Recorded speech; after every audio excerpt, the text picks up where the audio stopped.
Hey folks, my name is Pravus, and welcome to Galactic Civilizations IV, the latest installment in a series of well-known and well-regarded 4X sci-fi strategy games. This game actually released on Steam back in October of last year, and I didn't cover it on the channel at the time, which I'm really regretting now, because this game in the meantime received an expansion as well as 2 DLCs, one of which is a new species pack.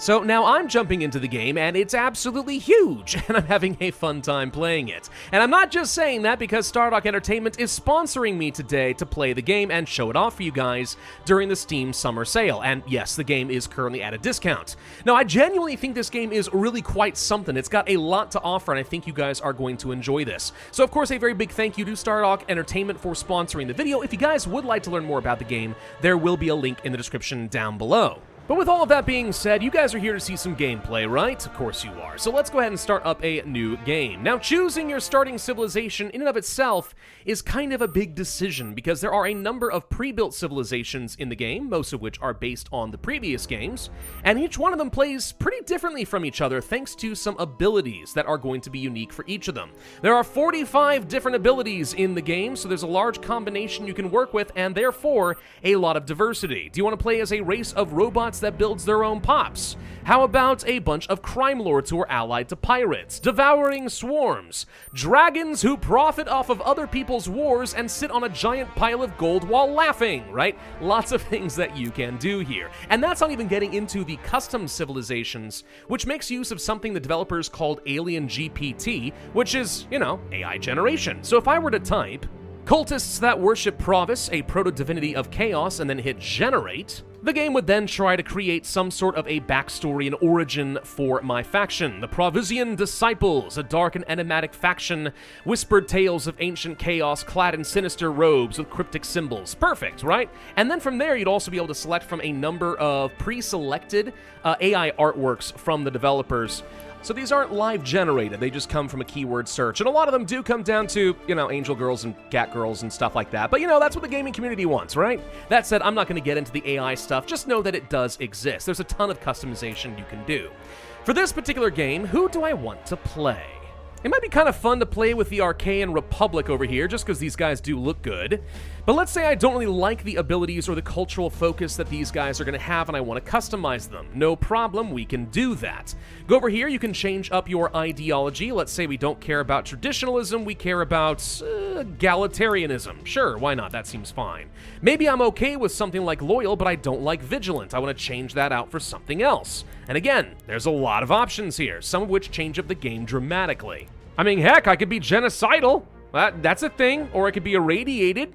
Now, I'll tell you what, I'm going to be hopeful, all right? We're going to have very good approval and persuasion. Okay, so between some of these, I want to be a very persuasive race, make other people want to work with me. And then we could also start adjusting some of the traits for my species itself. If I were to say that I want to be, let's say, very bad at gaining experience, we could gain some additional points that I can spend elsewhere and become very good at manufacturing, for example. So let's say we're happy with something like this. We're very persuasive, but we're not intimidating or deceptive, all right? Otherwise, a fairly generic race, not too strong in too many things. Let's see. From there, we can then decide our galaxy settings. I'm going to play on a small galaxy, and you could choose the number of sectors, that is to say clusters of stars in the galaxy. This is kind of like having continents on a Earth-based 4X game. I'm going to make this effectively Pangea, just one singular sector. Everything else here looks pretty good, so let's go ahead and move on, make sure we have a good selection of people we can meet, and then start our game. And here we go. Okay, now if I were to zoom out, you can see a quick look at the map. This is the star cluster I'm working with. If we had many sectors, you could see them spread around. We'd have to find access to them later. For now, though, this is our home world, which we zoom in here. It's Archaea. And your home worlds are obviously going to end up being the bread and butter for your economy. The way this game works is large planets, in this case a Class 28 amazing world, is rich and large enough that we actually can establish a pretty significant population on this planet. But not all worlds are this big or this good. Some of them are going to be pretty small. For example, this class, well, 12 is actually still pretty good. Most of you find class 3s or 4s or 5 planets that aren't really large enough to establish a major population center. But what you can still do is colonize these worlds, and they become tributaries, colonies, to the core worlds. In this case, that's going to be my home world. So if I take a colony ship right here, and say I want to go directly to this planet and establish a new colony, which I will rename after a patron, let's say Cameron, there we go. And we can now colonize this world, and what we're going to see, well actually hold on, we got an event, what is this? Plants that brightly illuminate the night. Spawn some glowing, stinky plants that are indestructible, or eradicate them and gain pollution. Ugh. Okay, well, I don't know if it matters, because I'm not going to turn this into a core world, so we're just going to allow the future governor to worry about it. But you can see right here, now, the resources being generated here, in this case, some manufacturing, science, and money, are being sent back to my homeworld and making it better. So you want to have a lot of tributary worlds, all siphoning into a handful of core worlds. Now, beyond that, like with any other 4X game, the first thing we want to do is start exploring, and I want to find more of these planets that we can colonize. So if I click on this ship right here, what you're going to see is this kind of radius. This represents how far away from our homeworld we are currently able to get, a maximum range in space, if you will.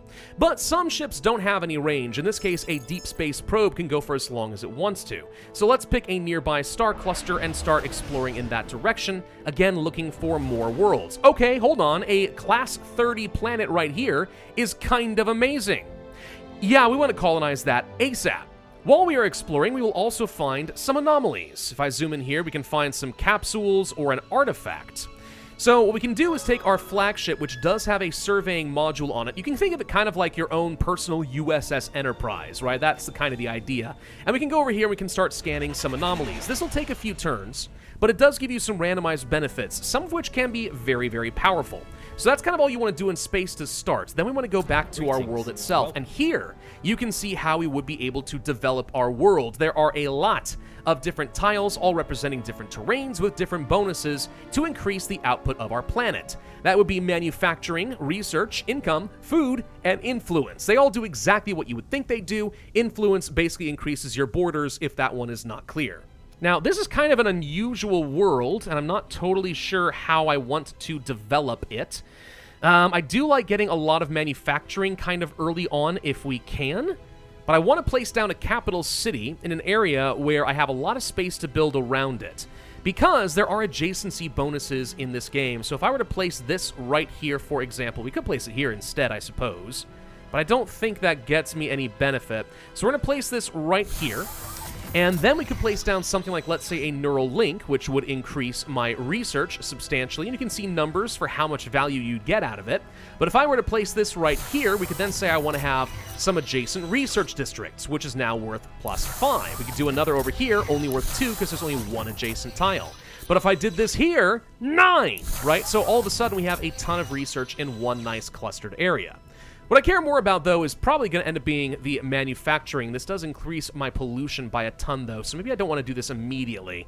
I'd rather go ahead and get some manufacturing districts up and running like this, and since they're adjacent to my capital, we get a bit more value. And the more manufacturing you have, the faster you build things on a planet. Also, more manufacturing increases the speed at which you build things in space, too, so it kind of double dips. Very, very important. In fact, I'm tempted to go to some of these citizens and say, hey, stop being just normal non-specialized citizens, train as workers, so we can boost up our manufacturing just a tiny bit more. This should be enough for now, though. If anything, it might be a little bit excessive, but we'll come back to that in a little bit. We also have access to some orbital improvements around our planets. We can build a recruiting station, for example, boost up our population growth rather substantially. As long as we have food, this is good. And I will do that right away. I think that's going to be worthwhile. Up in the top left, we can see our research, which right now we're doing nothing with this, so let's fix that real quick. Now, the way this game is going to work is you'll be presented with 3 options, which you can pick from to get a 50% research bonus. These are the candidates that your scientists really want to work on. And we'll get this third one in just a little bit. Don't worry about it. But if you really don't want any of these technologies that are here, and you're willing to pay the full cost, you still have access to all the other technologies over here on the right. With every research, you're going to have a reset of all of these cards, so it's kind of a risk-reward thing, similar to what you would have seen in a game like Stellaris, but you actually do have all of the options at your disposal if you want to. We're going to pick colonial policies to start. This one is just too important for the beginning of the game, and it only takes 1 turn. We could also go to our executive orders over here. Now, this uses a resource called control, which is Kind of like your ruler's mana, it just sort of is an executive order, right? It makes something happen immediately. We could print some money, for example, to get a lot of cash, but it reduces the approval of my citizens. We could also give hope for a lot of approval. That's not bad at all. More movement by the loss of hit points, blah, blah, blah. What I want to do is lose a little approval to get a free colony ship immediately. So let's go ahead and spend some control and do that. And with my extra colony ship, I want to travel to this world here because this is way too good to pass up. We need this immediately. And what else do we want to do in this first turn? Oh, let's go to the shipyard over here because we can also construct some new ships. I want to build at least one probe, maybe two, and then depending on what we find, we might want more colony ships. I could get some constructors to set up star bases, etc. But for now, exploration seems really important. And I think that's everything. No, it's not. There's one more thing we could change. So we could go over here and double-click on our income, and this is going to open up, eventually, civilization policies. We'll come back to this later in the next turn, but we could also take a look at our tax rate.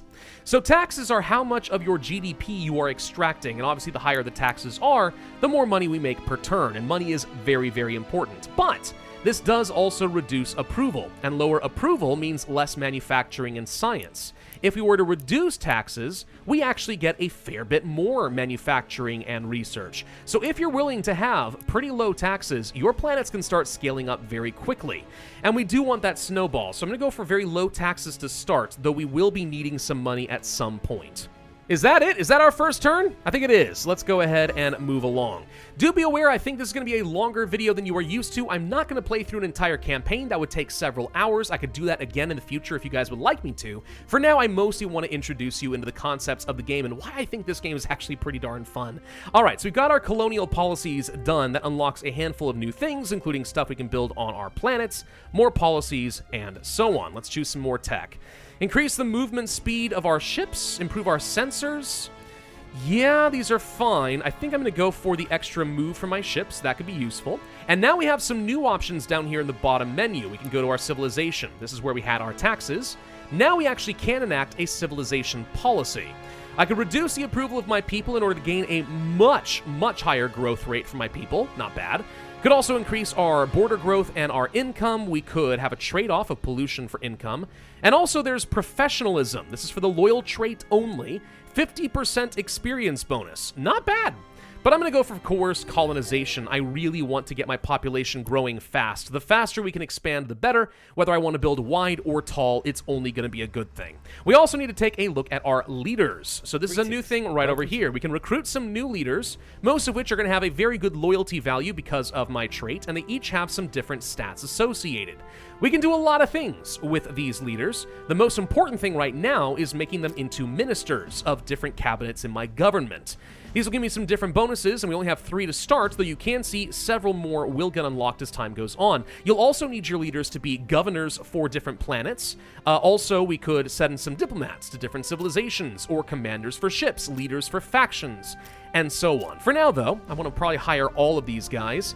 I think you're going to be my scientist, you're going to be my social advisor, and you're going to be my, what's this one? Exploration. There we go. All right, so let's take you for colonization, you for science, and you for exploration. Boom. And these are the different advantages we now have. I have more text to choose from, plus more science. I have more movement, plus more range from our capital planets, and also more approval for my people, which means I could raise taxes if I want to. You should note that some of your leaders do have traits, though. So a plague survivor. Hey, that sounds good for me. Also is admired for an alien artifact they possess. Interesting. That might have some implications later on. I'm not sure. Anyway, that's how that's going to work. We will be coming back to leaders later on, but they're all pretty solid. So if I were to take a look at my capital world, what are we going to see? In 2 months, I will get another citizen. That's good, in 2 turns. Fast growth means that you can send more people to colonize the stars. You want to have a healthy amount of population growth to start off. My manufacturing's not bad. I could spend some money to just go ahead and rush out some of these manufacturing districts. Just pay them off immediately, and I think I will. The faster we can get some of the manufacturing online, the faster I can finish everything else. Plus, I did want to continue exploring over here. We found another planet, a Class 8 marginal world. Okay, this is actually not a bad start, plus a ton of asteroids we can mine in the future. Let's keep looking for more star systems, try to get some of these probes up and running. The faster we explore, the better, for real. Yes, that's the way with every 4X game, to be honest. You just always want to have a lot of lay of the land. It helps you decide what you're going to do in the future. Looks like we do have an event. Let's click on that. A museum is opening about a display of my life. Really? I alone have done nothing. Okay, so some of these different decisions are going to change up your ideology. We were focusing, I think it was mostly on egalitarianism, right?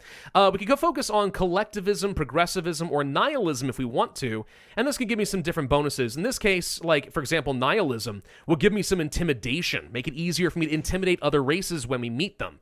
Though that's kind of the opposite of what I'm going for, so we'll go for... how about progressivism? Sure, for science, we gain some culture points. Now, how does culture work? Well, if we take a look at culture progression over here, we're going to see all the different ideologies, and we're going to start gaining some points over time, though sometimes we get events like that which speed things up. Once we have enough, we'll be able to buy a perk. Different ideologies based on your start of your game are going to reduce the cost for certain types of ideologies. Also, depending on how much awareness your people have of various different ideologies, you'll see up here that different citizens will pick up that ideology, and each individual citizen does have their own ideology, their own stats, and so on. So I do want to focus mostly on egalitarianism. I have a nice discount here, and if we pick this up, I'm going to get 3 colony ships. Like, that is nuts. So many colonies. Finish our artificial gravity. Could unlock some frigate ships. Not worried about that right now. Precursor tech. Let's go ahead and focus on the scanning. It's always good to get more intel. A new event, planet report, a new generation has been born. Okay, do you want to get a soldier, a scientist, or an entertainer? I guess I'll focus still on progressivism. So this increases that cultural awareness I was talking about, but it also just gave me a free citizen, which is, you know, nice. Simply by having this citizen, I'm increasing my research by an additional 1.5. Like, that's pretty darn good in my world. Do we want to colonize this planet? You better believe I do. I'm going to call this one Wehrstein. Thank you for your support. Strange gravity on this planet. Our engineers are excited, huh? All right, so if we assign a governor here, we could have greatly reduced construction cost, but more expensive maintenance. That is 100% worth it, in my opinion. That means we're going to be able to set things up pretty dramatically. Now, notice that Wehrstein over here, it is a large world, but right now it's feeding its resources over to Archaea.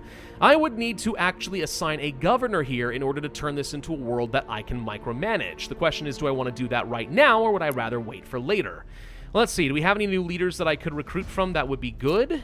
It does not appear so, not for a little bit longer. I have one person currently available. He's not exactly great, but yeah, I guess it's probably fine. Sure, you want to have a really good social skill, but other things are nice, like intelligence and stuff. So go ahead and pick that up. Now, this guy has pretty bad loyalty, which is going to be a small problem in the future. We could try to bribe him later on if I had some resources, but I do not. I don't know. Maybe it would be a... Well, it's too late. We've assigned the governor. I can't do anything here now. So it is decided. Just hopefully he doesn't become a problem. Now we can go to Wehrstein, and I will be able to micromanage this planet exactly the same way as I did with my capital. Right here should be fine for us. Not doing great on a lot of things, but we should be able to grow some citizens relatively quickly. Planetary generator boosts up some manufacturing and stuff. Would be nice, but maybe not this second. Let's go ahead and focus on getting... Oh, I can't get some manufacturing districts where I wanted them. Boo. Alright, we'll get some manufacturing this way and try to start getting our industry up and running. Now, we are going to start losing some money, so this is where I would be tempted to raise the tax rate just a little bit. At least keep me in the positive, though I do lose a few other things, so we've got to be careful about that. And we finished building our last probes. What do I want next? Do I want some more of these? I'm going to get a lot of colony ships for free in a bit. I think what I'll work on instead is probably a supply ship to start. What this does is it hauls goods to another colony and gives them a bunch of manufacturing. So if we send this over to Wehrstein, we're going to get ourselves a bit of free manufacturing to kind of speed things up. It's a way of taking manufacturing to move it from one planet to another, though getting myself a constructor ship after that would not be a bad idea. Oh, and we finished surveying our first anomaly. Okay, so that's with my flagship down over here. We can start working on another one. Let's go for this capsule over here, for example. If we take a look at the event, we found an ancient star map. Really? Find a high-quality planet in a nearby star system. Yes? What do we find here? Mariah 1. Okay. It's actually, yeah, still pretty good. I didn't really plan on having 2 core worlds close to each other. That may not actually be to my advantage. But 100% we want to colonize it at the very minimum because that's 5 more science over here. That's pretty good. It would be nice to get myself the asteroid mining because we have plenty of asteroids over here, and with these we can send more minerals back to Wehrstein to make it a better world. So what do we do with these asteroid miners? Exactly what you would think. We move them to some asteroid clusters, and they'll set up some mining operations, and that will boost everything up. Also, we have a grand celebration. Do we want to embrace peaceful exploration, focusing on diplomacy and research, assertive, aggressive colonization, or strengthen our homeworlds? I'm going to go for assertive colonization. That sounds fun. They gave me some sort of a free improvement, right? Where is that thing? This one right here, Eyes of the Universe? Yeah, locate the homeworld of all hyperdrive-capable civilizations. That's not what I expected. I thought it would help me actually colonize faster, but it means I'm going to have spies that tell me where all the other players are, which is helpful. Don't get me wrong. I'm happy with that. Anyway, we can go ahead and get fairness. Yes, we could also go for progressivism for 30 research, but I want those colony ships. Boom! Let's see. We found, oh my gosh, another very colonizable world over here. Is that even within my range if I try to? Oh, you better believe it is. All right, we're going to go over here. We're going to try to take this world before anyone else snags it. Going to go to Moriah and colonize that. And then what else do we find? There were a few things down here, I think. Yeah, like a lot of food and stuff here. That's not bad. Let's go ahead and pick that up. That will let me grow my capital world very quickly. And amazingly, like, I actually need more colony ships. This still isn't enough. And with my new building ships, what do we want to do? Well, if I zoom out here, you can find a few more important things. There are strategic resources in this game. So right over here, we have some Illyrium. Over here, we have, that's an anomaly, crystals, more Illyrium. There's Durantium that away. Yeah, those are all kind of important for us. Thulium, sure. If we were to move one of these guys over, yeah, I guess we'll just build something close by. So let's say I wanted to build one of these star bases really close over here. We could set up a mining starbase. This would allow us to start extracting nearby resources. There are other kinds of starbases in the game, though. We have communications starbases for cultural influence and also studying precursor artifacts, which could be good, and military starbases. I believe there's also economic starbases. We'll run into those later on. For now, though, mining is a perfectly good thing unless there's a really good artifact nearby. There is this, a manufacturing relic. Yeah, that would boost up all colony manufacturing. It is hard to say no to that. I'm going to move over here and try to build a starbase and claim this thing. New policy slot has been unlocked thanks to some advances in our science. We have some new policies as well. I think probably just Heart of the Empire would help. Not very, but it slightly staves off the bleeding. I find in this game that I really struggle with my maintenance. I try to build a whole lot of things, and I start running out of money. If I can meet other players, though, I'm really, really good at this whole persuasion thing, so maybe I can just persuade them to trade well with me. Let's name this one Cannon Fodder. Wow, I don't even know how this happened. We got an event that removed 5 Durantium. I didn't even have 5. How did I go into the negative? How did I use Durantium that I didn't have? I don't know. Anyway, over here is a good example of a starbase we can set up. Let's go ahead and build that over here. We get a small little thing here showing our first Illyrium mine and also our first starbase. Beautiful little cutscenes, by the way. And right now we are getting 0.1 of the nearby resource per turn. We can boost that up, though, if I install a mining drone module. Modules are another resource we have in the game, shown up over here. We had 5, now we have 4. You can build these up, or you can get them from various different events and so on, and spend them on all sorts of different star bases. So it's worth having a lot of these. Right now, though, I have enough for everything I care about. What's this, by the way? An illegal cloning operation? My, the DNA was taken without permission. Pacifism, progressivism for a free leader?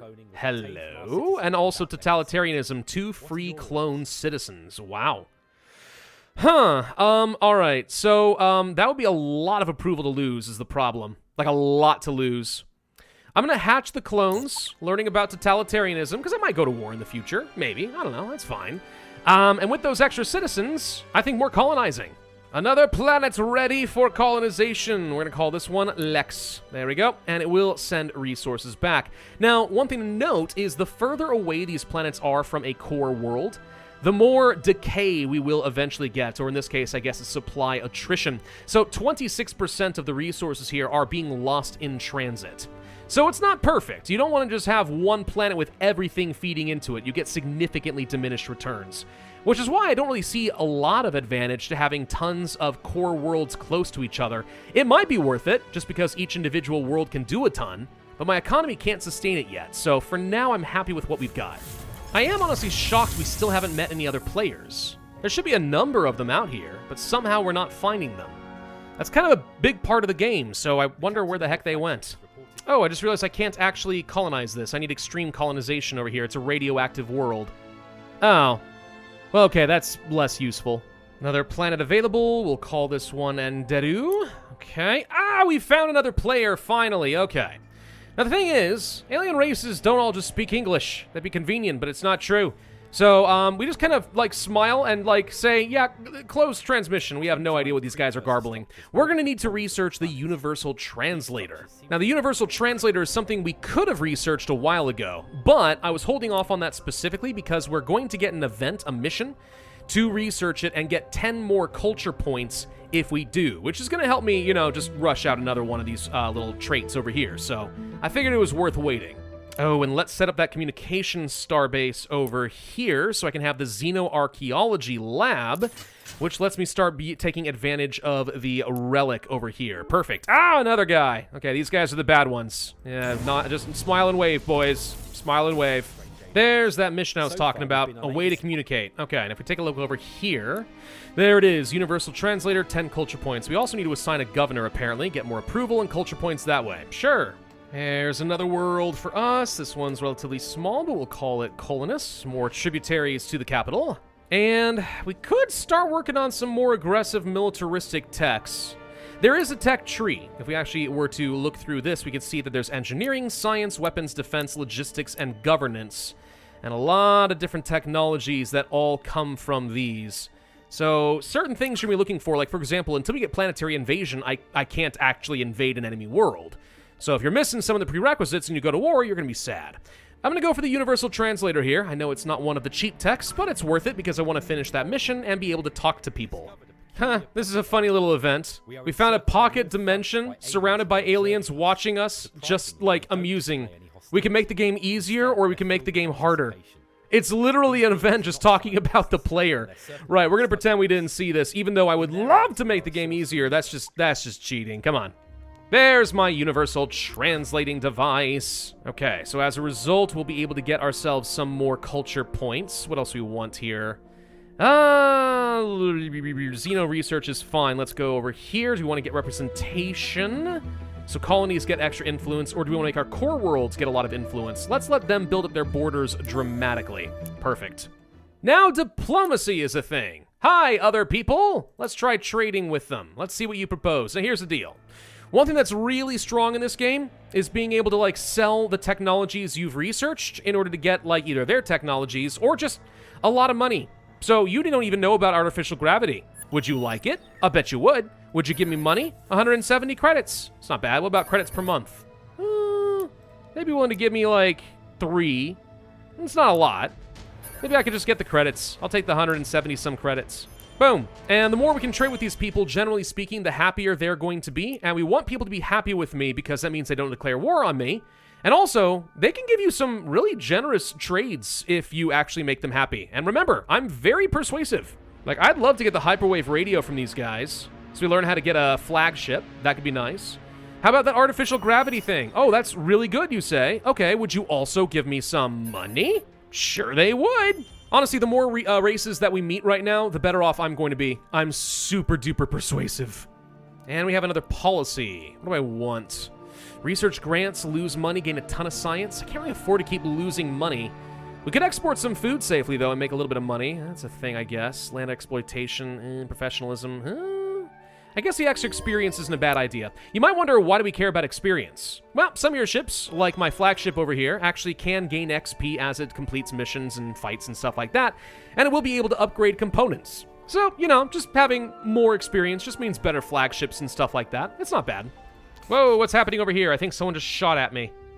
Hold on. Yep, looks like we got some sort of a bomber trying to attack me. Well, that ain't gonna work. How long until we finish? Okay, 1 month, and then we finish this anomaly, and then I'm gonna send this plus 2 little fighters I got from finishing a tech, and we will try to defend ourselves. Ah, finally, another player. It's the Terran Resistance. Let's open trade and see what we can get out of you. Oh, they're pretty far ahead in tech. The only thing they're willing to... Well, they're not even willing to trade. This is actually weapon systems. They don't like me enough. Interesting. So they're doing pretty well, huh? Except they're missing a lot of other stuff, so they can't be doing that well. Kind of amazing to me, honestly, how far behind everyone else seems to be in their research right now. I also think it's absolutely amazing we haven't run into everyone a lot sooner. I mean, seriously, this is a fast-paced game. This should have happened much sooner. Like, I don't know, there's 4 other players, right? So they must be like right here, here, here, and here. Did we just get like the biggest possible corner? I think we did. Now, every once in a while, as you explore, by the way, you'll find some artifacts out in space. Those get dropped off in a vault down here in the bottom. In this case, I found a tech finder scanner, which improves the tech rating of a particular planet. So if I want to go to, let's say, my capital world and say, let's use it right here, boom, it's done. A giant pulse just went across the cosmos and scared everyone half to death, but we have more permanent base science on the planet, which is nice. Whoop! And it looks like some pirates have decided to go into my territory to start shooting at a colony ship. Brilliant. Very annoying. Well, this is a chance to try getting into some combat if we can get over here. Here we go. We get our first combat. Okay, so we caught up to these guys.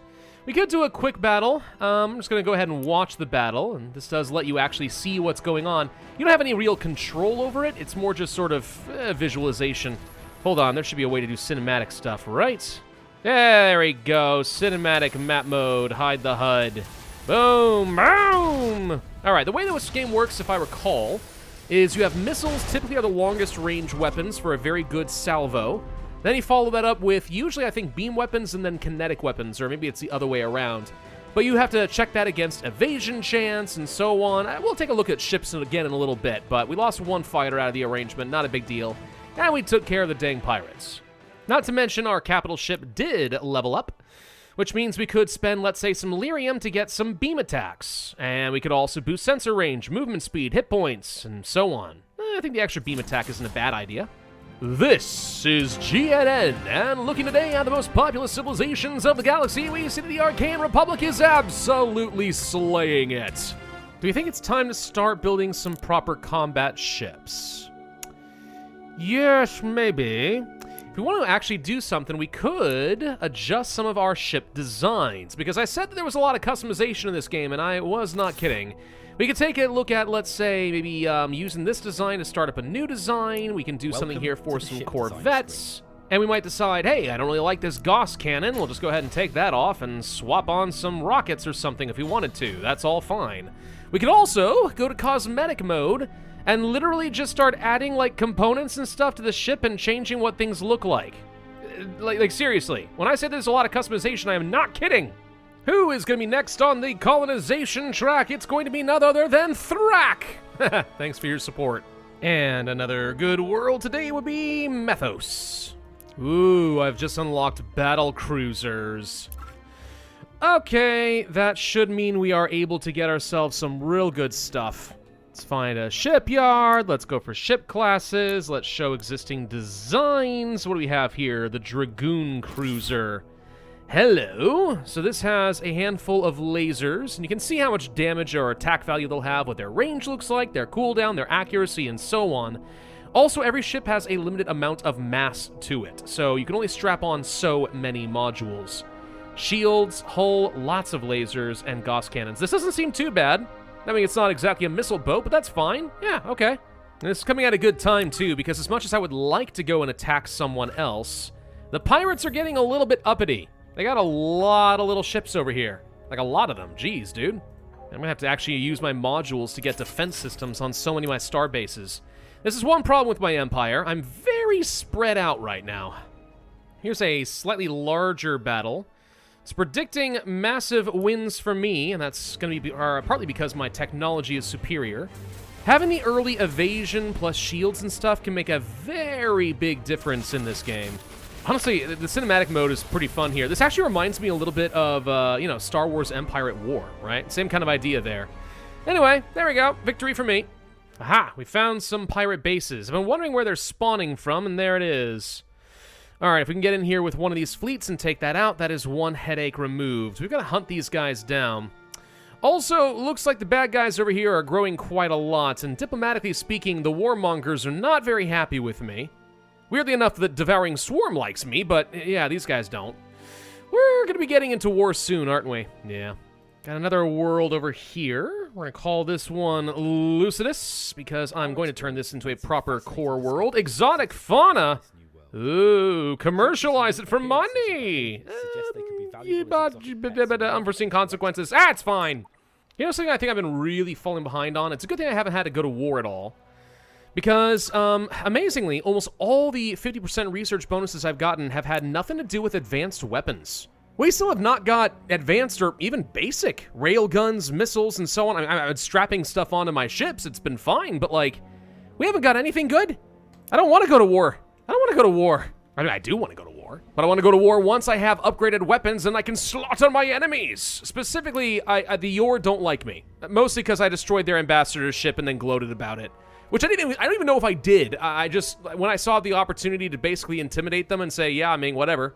I took it, and they're very angry about it. So, yeah, if I want to maybe go to war with them and just wipe them out, that'd be nice. They're my closest rival when it comes to a prestige victory in this game, which is the aggregate of a lot of your different scores.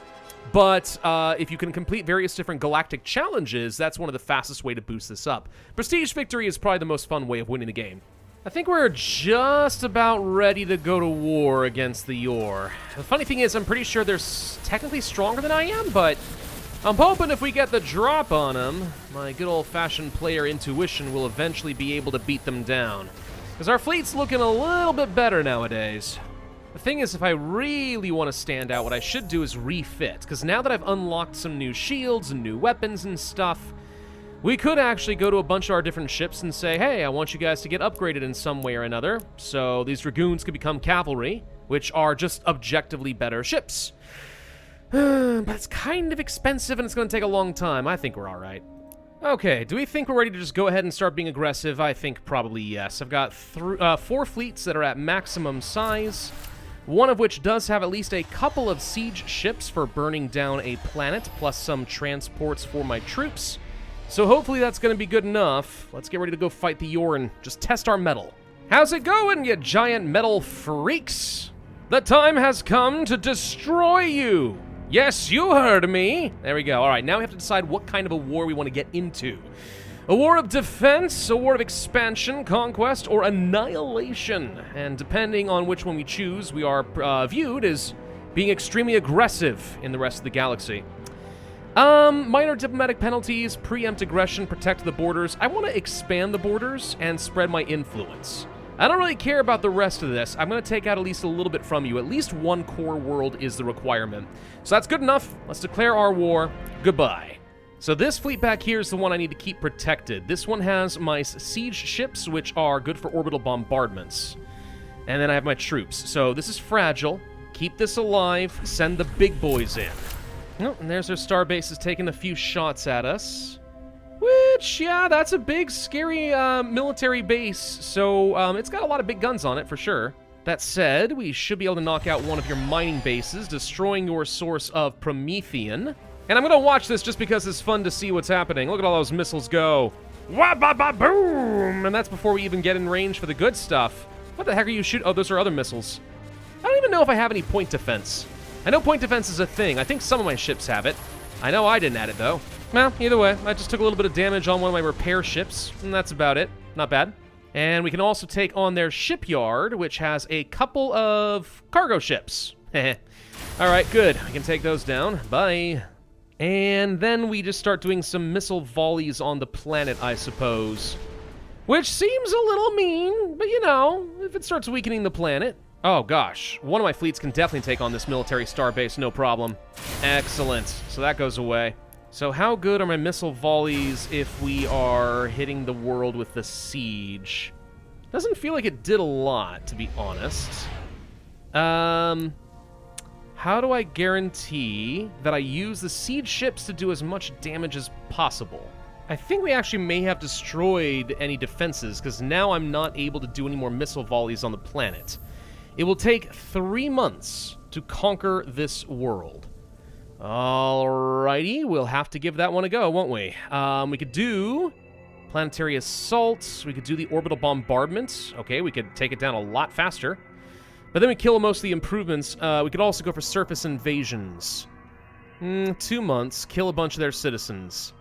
I mean, the thing is, I don't exactly like their robots, do I? So maybe I'm okay with this. Yeah, I'm okay with this. Surface invasions it is. Our first invasion has been launched. Go forth, my men! Destroy them bots! Oh gosh, it's just like Helldivers. Well, I mean, it looks like it worked. I got myself a planet. Cool. And it is no longer a core world unless I want to assign a governor, which makes perfect sense. And I don't think that I care. I'm really enjoying this relationship I've got over here with the Festrin Hunt. They keep getting some technology and money and stuff from me, but they give me, like, actually pretty good upgrades to my weapons. So this just makes the war effort better. They're kind of helping me out. So let's begin the invasion of Iconia, the capital world. And then during siege, 50 planets. Yeah, I think we just go ahead and use the exact same strategy we had before. It's going to be a little unpleasant. It'll take 3 months, but that is fine. I've also started working on some trade routes. We're kind of way overdue on this. All you'd have to do is really build up a few freighters, some cargo freighters, and then just send them to other people's planets. And that should help a little bit. Does it give me a lot of money, actually? Trade route income, 12.78. Yeah, actually. As far as solving some of my early game money problems, this is what I should have been doing. Okay, good to know. I'm also building out some additional ministries, reducing some crime. Getting the financial minister has certainly helped a lot with some income. Maintenance goes down as well. Yeah, things are looking pretty good here, actually. I think we're on top of this. They're trying to lay siege to this world. Question, can I just summon a space monster next to them? And will it just attack them? Because I have no control over, yes, this giant space monster. Oh yeah, it definitely attacked them. Oh, that is absolutely beautiful and hilarious. Thank you! So now all I should need to do, really, is just get a little closer, do a little strafing missile attack there, get a little bit closer, and then do a little bit of laser action, and then this guy's gonna be down, and he won't be able to take my planet. Haha! And then we just deal with the space monster. Victory is mine! See, now we're thinking with portals. Oh, and I got your capital world. Sucks to be you. Are you ready to be done with this stupid war? Let's negotiate a peace treaty. We humbly agree to peace. Oh no, if you think that's all I'm doing, you're a little crazy. I don't really know why I should care if you like me as far as giving me some tech, but no, they're not willing to give me any tech, huh? Really? Really? Well, I could get environmental engineering, I suppose. Tell you what, I just want to get some of your money. Can I take some of your money? Not really. Fine, I'll take a little bit of money. The point is, I get this world, and you're done. Bye! Mostly, I just wanted to make sure we end that war before I become too much of a warmonger in the eyes of everyone else. But I'd say that worked out really well for our first ever war. Not bad. Probably could have gone a lot faster if I'd gotten some of my military tech ahead of time and maybe a few more troop transports, but overall, we didn't take too many losses, just a few ships here and there. Snagged 3 planets, including their capital, which means the Yor are no longer going to be a major threat for me. In fact, the Terran resistance of all forces are now considered to be my top opponent. Absolutely hilarious. Anyway, I think that's a good look at Galactic Civilizations 4 and how it works. Classic 4X strategy, exploring all of space, gathering up resources, expanding your borders, and mostly hopping around between those precious, precious planets. There's a lot more conflict in my future, though technically you could go for a very pacifistic run, and that would be completely viable. You just have to have a lot of prestige and a lot of defense. And it gets even more fun once you have lots of different star sectors in all sorts of locations, so you have to guard some different hyperspace lanes and actually jump between areas. Pretty darn fun to control clusters and just fight over them, but that's just me. Once again, I want to say a very big thank you to Stardock Entertainment for sponsoring today's video. Don't forget, guys, the time this video is going live during the Steam Summer Sale, there is a discount on this game. So if you guys would like to learn more, there will be a link in the description down below. Otherwise, thank you all very much for watching. Please consider hitting that like button if you did enjoy the video. Leave a comment, subscribe, hit the notify bell, and I will see you guys next time.